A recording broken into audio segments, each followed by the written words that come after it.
Yesus ada di tengah-tengah kita, lebih utama dari segala sesuatu.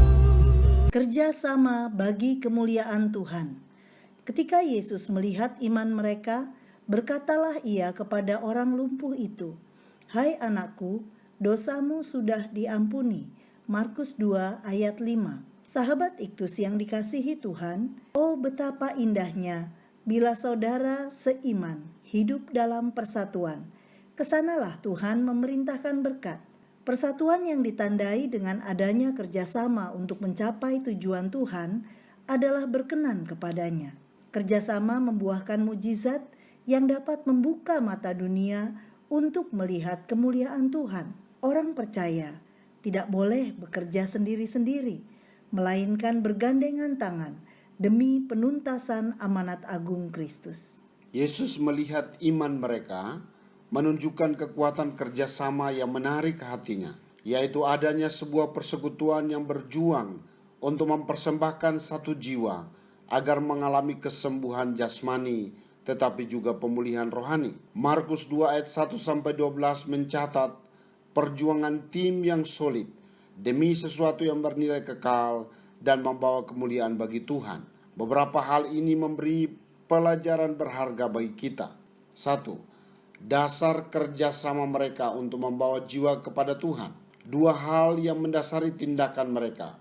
Pertama, iman kepada Yesus. 4 orang yang tidak diketahui namanya ini meyakini bahwa Tuhan Yesus sanggup menyembuhkan teman mereka yang lumpuh. Kemungkinan mereka sudah percaya dan mengenal Yesus dan tahu bahwa Yesus sanggup melakukan mujizat. Karena ini bukan kali yang pertama Yesus datang ke Kapernaum. Ayat 1. Lebih jelas lagi bahwa Yesus secara khusus melihat iman mereka. Ayat 5. Kedua, hati yang dipenuhi belas kasihan. Selain dari keyakinan akan kuasa Tuhan, mereka pun memiliki hati yang dipenuhi dengan belas kasihan dari Tuhan. Dan kasih yang mereka miliki ini adalah kasih yang nyata, bukan hanya perkataan belaka. Mereka menggotong orang lumpuh. Mereka berusaha untuk membawa orang lumpuh itu agar bertemu Yesus. 2. Cara kerjasama mereka untuk membawa jiwa kepada Tuhan. Kerjasama yang dilakukan oleh keempat orang saudara ini adalah kerjasama yang luar biasa. Pertama, mereka sehati. Kesehatian tentu menjadi ciri pertama yang dimiliki oleh keempat orang ini. Mereka haruslah sepakat untuk membawa orang yang sakit itu kepada Tuhan. Pastilah mereka memiliki kerinduan yang sama atau tujuan yang sama agar orang sakit itu mengalami pemulihan. Kedua, mereka sama-sama bekerja. Dalam bekerja sama, keempat orang ini sama-sama bekerja. Semua orang memiliki peran yang sangat penting dalam peristiwa ini. Apabila ada satu orang saja yang tidak mau bekerja, maka ini akan menjadi penghambat orang lumpuh ini memperoleh kesembuhan dari Tuhan Yesus. Orang yang sama-sama bekerja belum tentu bisa bekerja sama. Tetapi orang yang bekerja sama pastilah sama-sama bekerja. Ketiga, mereka pantang menyerah. Keempat orang ini adalah orang-orang yang gigih, tidak gampang putus asa. Ketika mereka membawa orang lumpuh tersebut kepada Yesus, mereka mengalami kendala bahwa tempat di mana Yesus berada sudah dipenuhi oleh orang banyak, sehingga tidak ada tempat untuk mereka masuk. Mereka tidak menyerah. Mereka membawa orang lumpuh itu ke atas atap dan menurunkan orang lumpuh itu dari sana. Kegigihan mereka membuat tujuan mereka tercapai. 3. Akibat mereka bekerja sama untuk membawa jiwa kepada Tuhan. 3 akibat yang terjadi dari kerjasama mereka.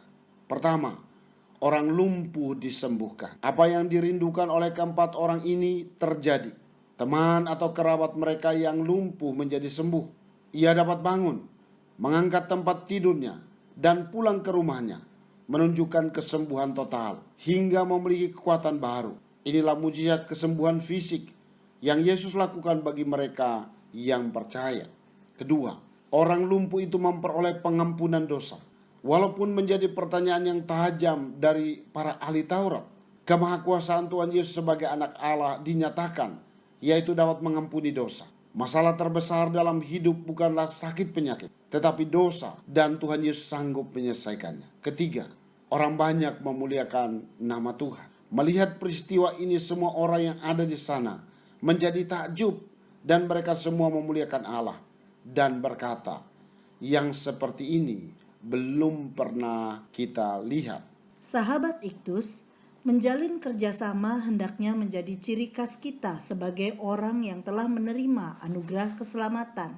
Tentunya kerjasama untuk melakukan hal-hal yang bernilai kekal, yang berkaitan dengan keselamatan jiwa. Gereja tidak bisa berpangku tangan melihat jutaan jiwa yang belum pernah mendengar kabar baik di dalam Yesus Kristus. Sebagaimana kita menjadi percaya karena ada orang yang berdoa dan menuntun kita datang kepada Kristus, tugas itu pula yang seharusnya kita lakukan saat ini.